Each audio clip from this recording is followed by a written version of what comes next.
Iniciamos hoje o livro de Êxodo, o segundo livro da Bíblia do Antigo Testamento. E Êxodo, ele é uma continuação do livro de Gênesis. Inclusive, ele já começa falando que os nomes dos filhos de Jacó que foram para o Egito. E cada um levou a sua respectiva família. E aí vai falar os nomes dos filhos de Jacó. E também fala o quê? Que eles ultrapassavam o número de 70, porque José já estava no Egito, já com sua família, e aqui incluindo também a sua esposa, né? Que apesar de ser egípcia, agora pelo casamento, ela fica na família de Jacó, de José. E os filhos de Israel, como eles estavam lá, eles eram fecundos, eles multiplicaram, tornaram-se cada vez mais numerosos e poderosos, a tal ponto que o país ficou repleto deles. Olha só, lá em Gênesis, logo no início, que o Senhor falou para o homem e para a mulher: multiplicai-vos, crescei-vos, sede fecundos, enchei a terra. E olha aqui se cumprindo a promessa. E também não falou para Abraão, Isaac, não falou para Jacó que a descendência deles seriam numerosas. Então aqui nós já estamos vendo essa descendência numerosa crescendo. Imagine hoje, né?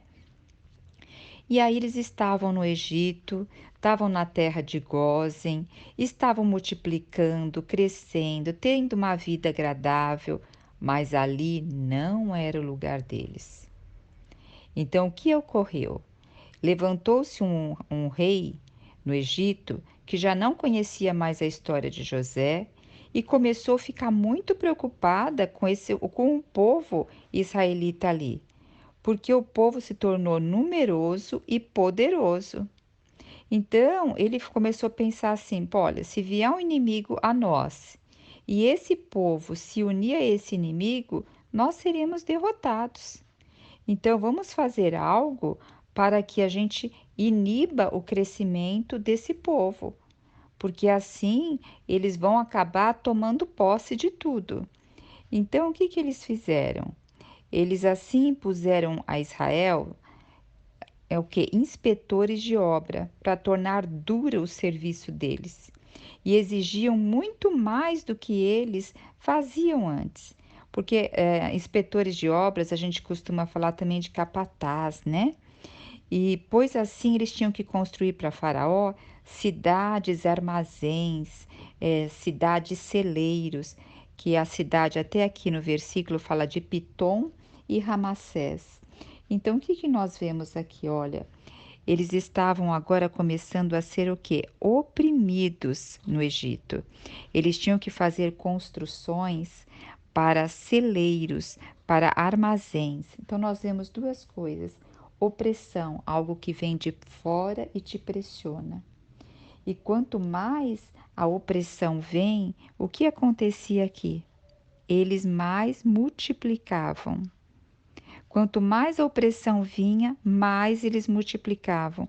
Vocês já perceberam que a gente cresce muito mais em momentos de desafios, de sofrimentos, de problemas?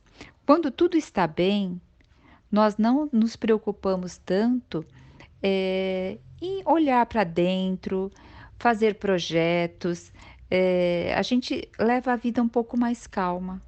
Mas quando nós somos assim, estamos passando por esse momento agora, né?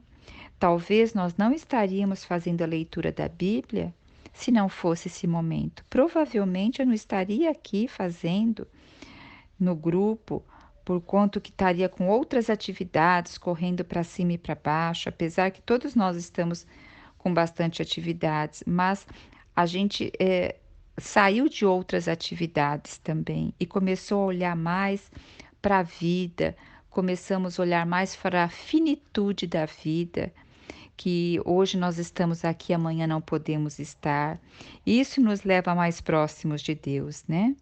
Então, aqui o que que nós vemos? Quanto mais eles eram oprimidos, mais eles se multiplicavam e geravam filhos. E também o que chama atenção aqui é que eles tinham que construir esses celeiros, armazéns, e eles construíam com o quê?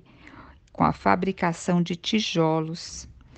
O tijolo, porque lá em Israel eles faziam muitas construções com pedra, porque é uma lugar que tem muita pedra. E a palavra de Deus fala de edifício, sempre fala de pedra vivas. E o tijolo ele representa o que? A natureza humana, porque o homem foi feito do quê? Do pó da terra, foi feito pó da terra.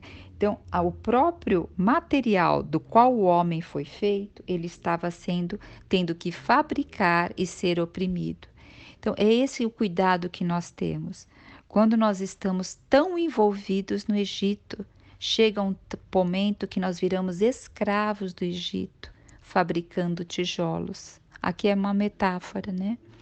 Mas porque o Egito significa escravidão, significa mundo, significa sobrevivência, o mundo da sobrevivência. Então, quando nós nos envolvemos a tal ponto com o mundo da sobrevivência, nós somos escravizados e escravizados na nossa própria carne, utilizando o nosso próprio corpo para a construção das coisas do mundo. Então, lembrando daquele versículo, né, que a nossa mente é a direção. Se a nossa mente estiver inclinada para a carne, para as obras da carne, o que vai gerar? Morte. Mas se a nossa mente estiver inclinada para o espírito, nós vamos ter vida e paz. Então aqui nós estamos vendo o que eles oprimidos pelo próprio material, que é o tijolo, pelo próprio ser humano, para fazer armazéns, celeiros. O que significa esses armazéns?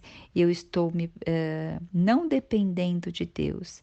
Eu estou fazendo a provisão, guardando cereais, guardando mantimento, guardando as coisas, porque eu tenho que me proteger. Então, também aqui significa um pouco de independência de Deus. Vamos então aqui dar continuidade. Aí o rei de lá, o que ele fez do Egito? Ele falou assim: esse povo continua crescendo, mesmo com duro trabalho, a gente fazendo de tudo para eles trabalharem, e eles ainda têm tempo aí de procriar. Então, o que nós vamos fazer? Chamou duas parteiras hebreias, da quais uma se chamava Sifrá e outra Puá. Interessante que aqui tem o nome das parteiras e não tem o nome do rei do Egito. A Bíblia dá muito significado quando ela dá nome. Isso significa que existe uma particularidade, existe uma bênção, existe uma boa referência quando se dá o nome. E para essas parteiras se dá o nome aqui.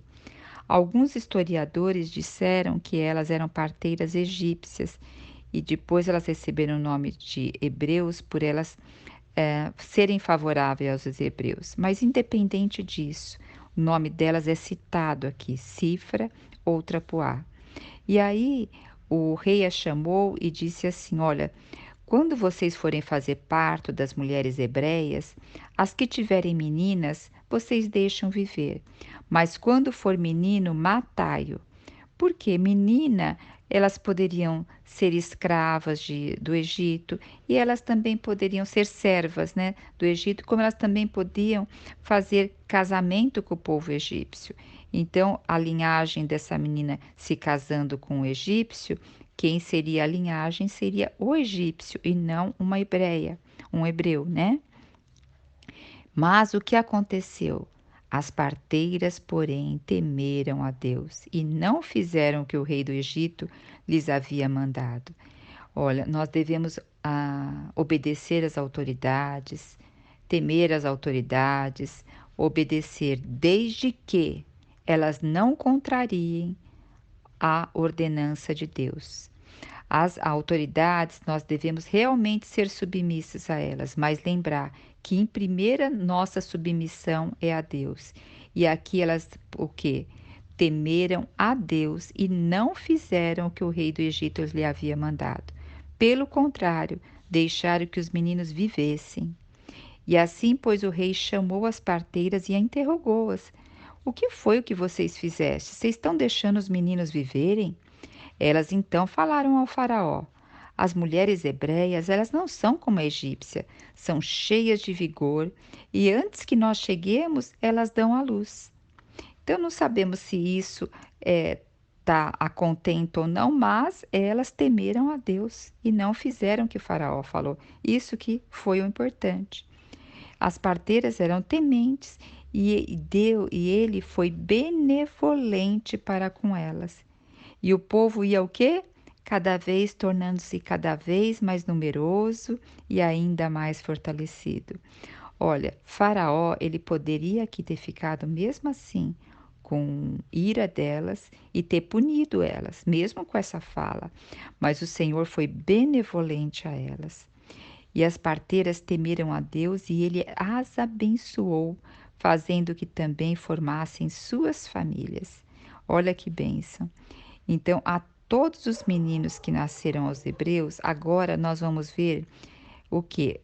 Que depois, certo dia, Faraó lá ficou pensando: bom, isso não deu certo com as parteiras, né? E agora?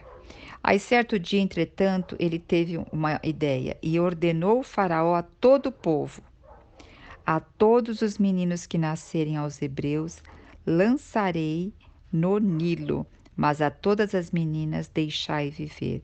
Então aqui ele foi realmente para fazer o quê? Para matar as crianças.